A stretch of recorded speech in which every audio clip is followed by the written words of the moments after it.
देख ले प्राणी जरा दर्पण में हो, देख ले कितना पुण्य है कितना पाप तेरे जीवन में। देख ले दर्पण में मुखड़ा देख ले प्राणी जरा दर्पण में।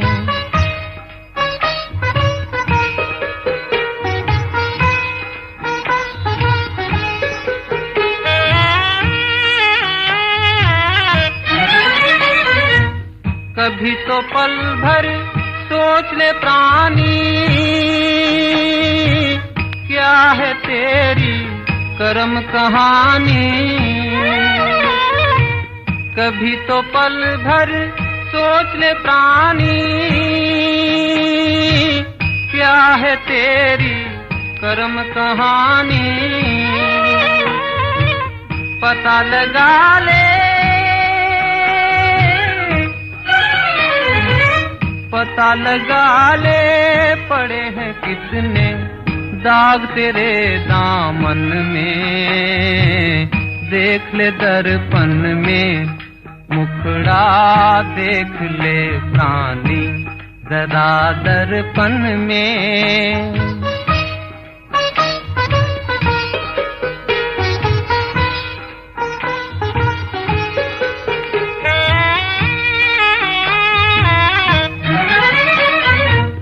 खुद को धोखा दे मत बंदे, अच्छे न होते कपट के धंधे। खुद को धोखा दे मत बंदे, अच्छे न होते कपट के धंधे। सदा न चलता सदा न चलता किसी का नाटक दुनिया के आंगन में। देख ले दर्पण में मुखड़ा देख ले प्राणी जरा दर्पण में हो। देख ले कितना पुण्य है कितना पाप तेरे जीवन में। देख ले दर्पण में मुखड़ा देख ले। ओम शांति। 16/4/2025 प्रातः मुरली। ओम शांति। बाप दादा मधुबन। बाबा आज कह रहे हैं, मीठे बच्चे अपनी अवस्था देखो, मेरी एक बाप से ही दिल लगती है या किसी कर्म संबंधों से दिल लगी हुई है। मीठे बच्चे अपनी अवस्था देखो, मेरी एक बाप से ही दिल लगती है या किसी कर्म संबंधों से दिल लगी हुई है। प्रश्न, अपना कल्याण करने के लिए किन दो बातों का पोता मेल रोज देखना चाहिए? उत्तर, योग और चलन का पोता मेल रोज देखो। चेक करो कोई डिससर्विस तो नहीं की। सदैव अपनी दिल से पूछो, हम कितना बाप को याद करते हैं, अपना समय किस प्रकार सफल करते हैं, दूसरों को तो नहीं देखते हैं, किसी के नाम रूप से दिल तो नहीं लगी हुई है। गीत मुखरा देख ले प्राणी। ओम शांति। यह किसने कहा? बेहद के बाप ने कहा, हे आत्मा। प्राणी माना आत्मा। कहते हैं ना, आत्मा निकल गई यानी प्राण निकल गए। अब बाप सम्मुख बैठ समझाते हैं, आत्माएं याद करो, सिर्फ इस जन्म को नहीं देखना है, परंतु जब से तुम तमो प्रधान बने हो तो सीढ़ी नीचे उतरते पतित बने हो तो जरूर पाप किए होंगे। अब समझ की बात है, कितना जन्म जन्मांतर का पाप सिर पर रहा हुआ है, ये कैसे पता पड़े?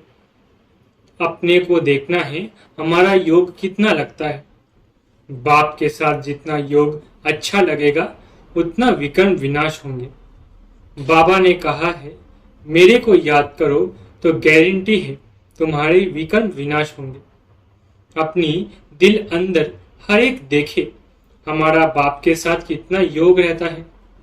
जितना हम योग लगाएंगे पवित्र बनेंगे, पाप कटते जाएंगे, योग बढ़ता जाएगा। पवित्र नहीं बनेंगे तो योग भी लगेगा नहीं। ऐसे भी कई है जो सारे दिन में 15 मिनट भी याद नहीं रहते। अपने से पूछना चाहिए, मेरा दिल शिव बाबा से है या देहधारी से, कर्म संबंधियों आदि से है? माया तूफान में तो बच्चों को ही लगाएगी ना। खुद भी समझ सकते हैं मेरी अवस्था कैसी है। शिव बाबा से दिल लगती है या कोई देहधारी से? कर्म संबंधियों आदि से है तो समझना चाहिए हमारी विकर्ण बहुत है जो माया खड्डे में डाल देती है। स्टूडेंट अंदर में समझ सकते हैं हम पास होंगे या नहीं, अच्छी रीति पढ़ते हैं या नहीं, नंबरवार तो होते हैं ना। आत्मा को अपना कल्याण करना है। बाप डायरेक्शन देते हैं, अगर तुम पुण्य आत्मा बन ऊंच पद पाना चाहते हो तो उसमें पवित्रता है फर्स्ट। आए भी पवित्र, फिर जाना भी पवित्र बनकर है।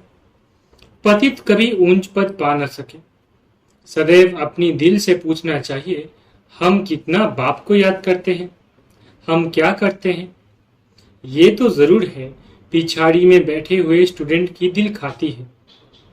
पुरुषार्थ करते हैं ऊंच पद पाने के लिए, परंतु चलन भी चाहिए ना। बाप को याद कर अपने सिर से पापों का बोझा उतारना है। पापों का बोझा सिवाय याद के हम उतार ही नहीं सकते।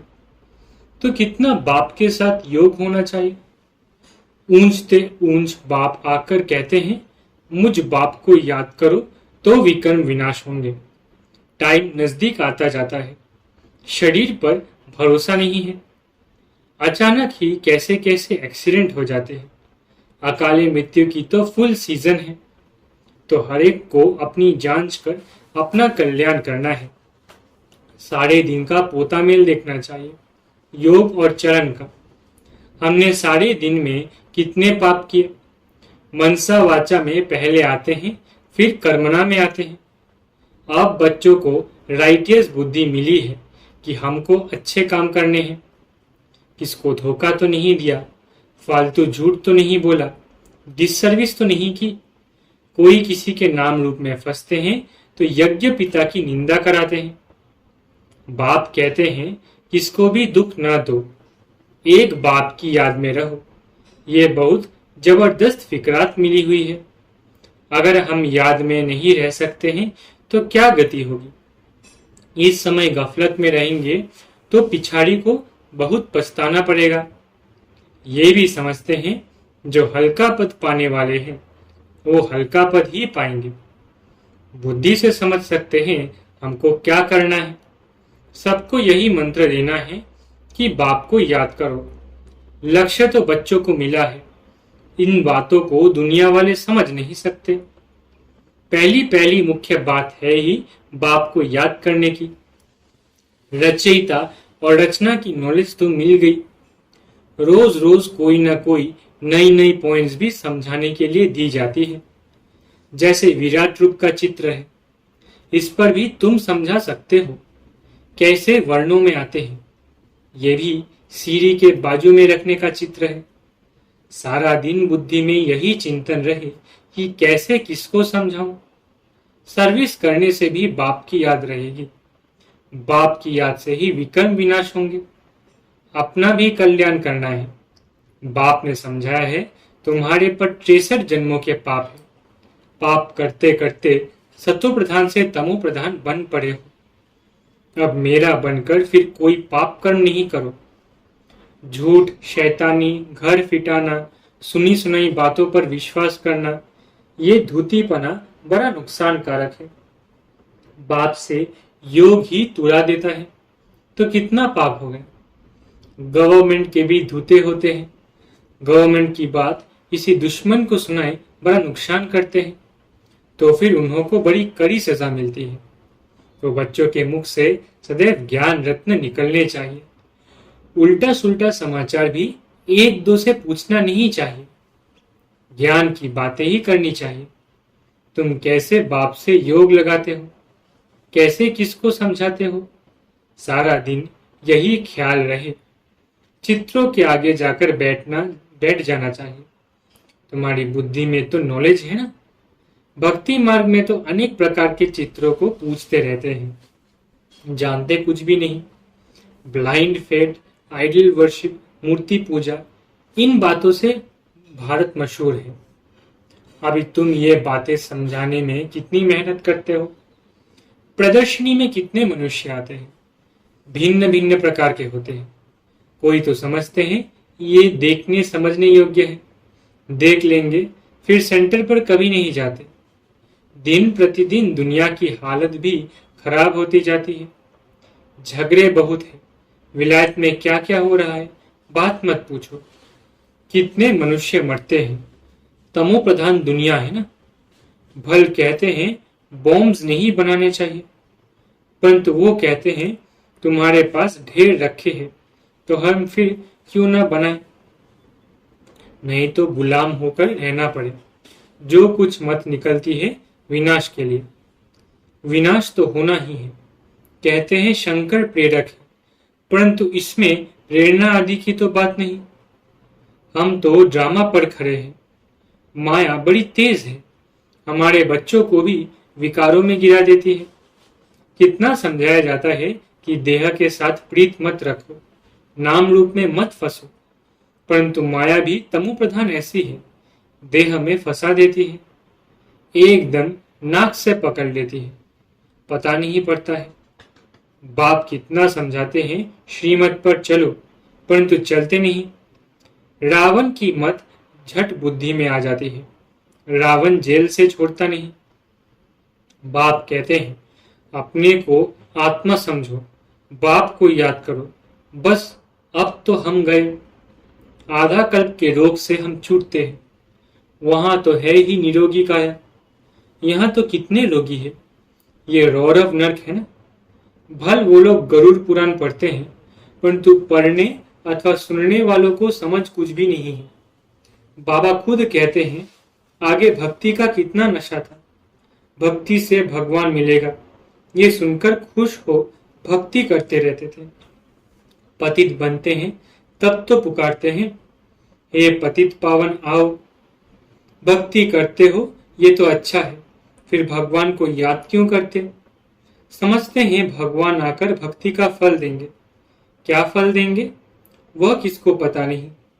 बाप कहते हैं गीता पढ़ने वालों को ही समझाना चाहिए, वही हमारे धर्म के हैं। पहली मुख्य बात ही है गीता में भगवान उवाच। अब गीता का भगवान कौन। भगवान का तो परिचय चाहिए ना। तुमको पता पड़ गया है आत्मा क्या है, परमात्मा क्या है। मनुष्य ज्ञान की बातों से कितना डरते हैं। भक्ति कितनी अच्छी लगती है, ज्ञान से 3 कोस दूर भागते हैं। अरे पावन बनना तो अच्छा है। अब पावन दुनिया की स्थापना, पतित दुनिया का विनाश होना है, परंतु बिल्कुल सुनते नहीं। बाप का डायरेक्शन है हियर नो इविल। माया फिर कहती है हियर नो बाबा की बातें। माया का डायरेक्शन है शिव बाबा का ज्ञान मत सुनो। ऐसा जोर से माया चमाट मारती है जो बुद्धि में ठहरता नहीं। बाप को याद कर ही नहीं सकते। मित्र संबंधी देहधारी याद आ जाते हैं, बाबा की आज्ञा नहीं मानते। बाप कहते हैं मामे कम याद करो और फिर ना फरमान बरदार बंद कहते हैं हमको फलाने की याद आती है। याद आएगी तो गिर पड़ेंगे। इन बातों से नफरत आनी चाहिए। ये बिल्कुल ही छी छी दुनिया है। हमारे लिए तो नया स्वर्ग स्थापन हो रहा है। तुम बच्चों को बाप का और सृष्टि चक्र का परिचय मिला है तो उस पढ़ाई में ही लग जाना है। बाप कहते हैं अपने अंदर को देखो। नारद का भी मिसाल है ना। तो बाप भी कहते हैं अपने को देखो। हम बाप को याद करते हैं, याद से ही पाप भस्म होंगे। कोई भी हालत में याद शिव बाबा को करना है और कोई से लव नहीं रखना है। अंत में शिव बाबा की याद हो तब प्राण तन से निकले। शिव बाबा की याद हो और सुदर्शन चक्र का ज्ञान हो। सुदर्शन चक्रधारी कौन है ये भी किसको पता थोड़ी ही है। ब्राह्मणों को भी ये नॉलेज किसने दी। ब्राह्मणों को ये सुदर्शन चक्रधारी कौन बनाते हैं। परम पिता परमात्मा बिंदी, तो क्या वो भी सुदर्शन चक्रधारी है? हाँ, पहले तो वो है, नहीं तो हम ब्राह्मणों को कौन बनाए? सारी रचना के आदि मध्य अंत का नॉलेज उसमें है। तुम्हारी आत्मा भी बनती है, वो भी आत्मा है। भक्ति मार्ग में विष्णु को चक्रधारी बना दिया है। हम कहते हैं परमात्मा त्रिकालदर्शी, त्रिमूर्ति, त्रिनेत्री है। वो हमको स्वदर्शन चक्रधारी बनाते हैं। वो भी जरूर मनुष्य तन में आकर सुनाएंगे। रचना के आदि मध्य अंत का ज्ञान जरूर रचता ही सुनाएंगे ना। रचता का ही किसको पता नहीं है तो रचना का ज्ञान कहां से मिले? अभी तुम समझते हो शिव बाबा ही स्वदर्शन चक्रधारी है, ज्ञान का सागर है। वो जानते हैं हम कैसे इस 84 के चक्र में आते हैं। खुद तो पुनर्जन्म लेते नहीं, उनको नॉलेज है जो हमको सुनाते हैं। तो पहले पहले तो शिव बाबा स्वदर्शन चक्रधारी ठहरा। शिव बाबा ही हमको स्वदर्शन चक्रधारी बनाते हैं, पावन बनाते हैं, क्योंकि पतित पावन वो है, रचता भी वो है। बाप बच्चे के जीवन को जानते हैं ना। शिव बाबा ब्रह्मा द्वारा स्थापना कराते हैं, कारण करावनहार है ना। तुम भी सीखो, सिखलाओ। बाप पढ़ाते हैं, फिर कहते हैं औरों को भी पढ़ाओ। तो शिव बाबा ही तुमको स्वदर्शन चक्रधारी बनाते हैं। कहते हैं मुझे सृष्टि चक्र का नॉलेज है, तब तो सुनाता हूं। तो 84 जन्म कैसे लेते हो? ये 84 जन्मों की कहानी बुद्धि में रहनी चाहिए। ये बुद्धि में रहे तो भी चक्रवर्ती राजा बन सकते हैं। ये है ज्ञान। बाकी योग से ही पाप करते हैं। सारे दिन का पोता मेल निकालो। याद ही नहीं करेंगे तो पोता मेल भी क्या निकालेंगे? सारे दिन में क्या क्या किया ये तो याद रहता है ना। ऐसे भी मनुष्य है, अपना पोता मेल निकालते हैं। कितने शास्त्र पढ़े, कितना पुण्य किया। तुम तो कहेंगे कितना समय याद किया, कितनी खुशी में आकर बाप का परिचय दिया। बाप द्वारा जो पॉइंट्स मिली है उनकी घड़ी घड़ी मंथन करो। जो ज्ञान मिला है उसे बुद्धि में याद रखो, रोज मुरली पढ़ो, वो भी बहुत अच्छा है। मुरली में जो पॉइंट्स है उनको घड़ी घड़ी मंथन करना चाहिए। यहाँ रहने वालों से भी बाहर विलायत में रहने वाले जास्ती याद में रहते हैं। कितनी बांधेलियां हैं, बाबा को कभी देखा नहीं है, याद कितना करती है। नशा चढ़ा रहता है। घर बैठे साक्षात्कार होता है या अनायास सुनते सुनते निश्चय हो जाता है। तो बाप कहते हैं अंदर में अपनी जांच करते रहो कि हम कितना ऊंच पद पाएंगे, हमारी चलन कैसी है। कोई खान पान की लालच तो नहीं है, कोई आदत नहीं रहनी चाहिए। मूल बात है अव्यभिचारी याद में रहना।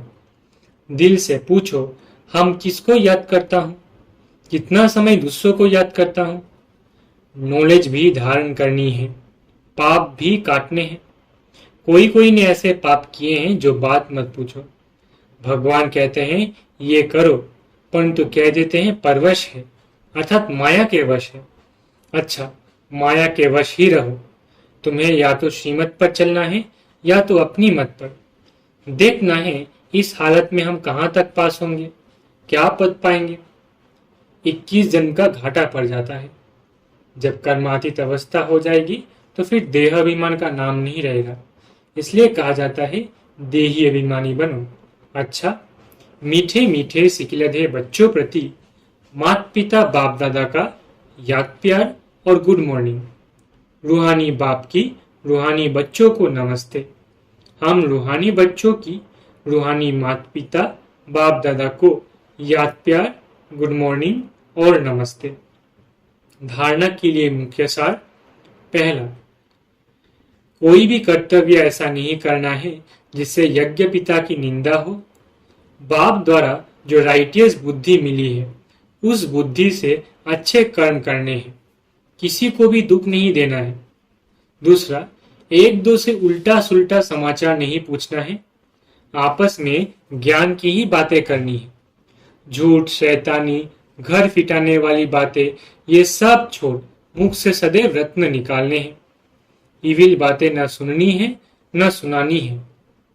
वरदान, 5 विकार रूपी दुश्मन को परिवर्तित कर सहयोगी बनाने वाले मायाजीत जगतजीत भव। 5 विकार रूपी दुश्मन को परिवर्तित कर सहयोगी बनाने वाले मायाजीत जगतजीत भव। विजयी दुश्मन का रूप परिवर्तित जरूर करता है, तो आप विकार रूपी दुश्मन को परिवर्तित कर सहयोगी स्वरूप बना दो, जिससे वे सदा आपको सलाम करते रहेंगे। काम विकार को शुभकामना के रूप में, क्रोध को रूहानी खुमारी के रूप में, लोभ को अनासक्त वृत्ति के रूप में, मोह को स्नेह के रूप में और देह अभिमान को स्वाभिमान के रूप में परिवर्तित कर दो, तो मायाजीत जगतजीत बन जाएंगे। स्लोगन, रियल गोल्ड में मेरापन ही अलॉय है जो वैल्यू को कम कर देता है, इसलिए मेरेपन को समाप्त करो। स्लोगन, रियल गोल्ड में मेरापन ही अलॉय है जो वैल्यू को कम कर देता है, इसलिए मेरेपन को समाप्त करो। अव्यक्त इशारे, कंबाइन रूप की स्मृति से सदा विजयी बनो। कभी कोई कार्य में या सेवा में जब अकेले अनुभव करते हो तब थक जाते हो, फिर 2 भुजा वालों को साथी बना लेते हो, 1000 भुजा वाले को भूल जाते हो। जब 1000 भुजा वाला अपना परमधाम घर छोड़कर आपको साथ देने के लिए आया है, तो उसे अपने साथ कंबाइन क्यों नहीं रखते? सदा बुद्धि में कंबाइन रहो तो सहयोग मिलेगा। अच्छा, ओम शांति। शुक्रिया बाबा।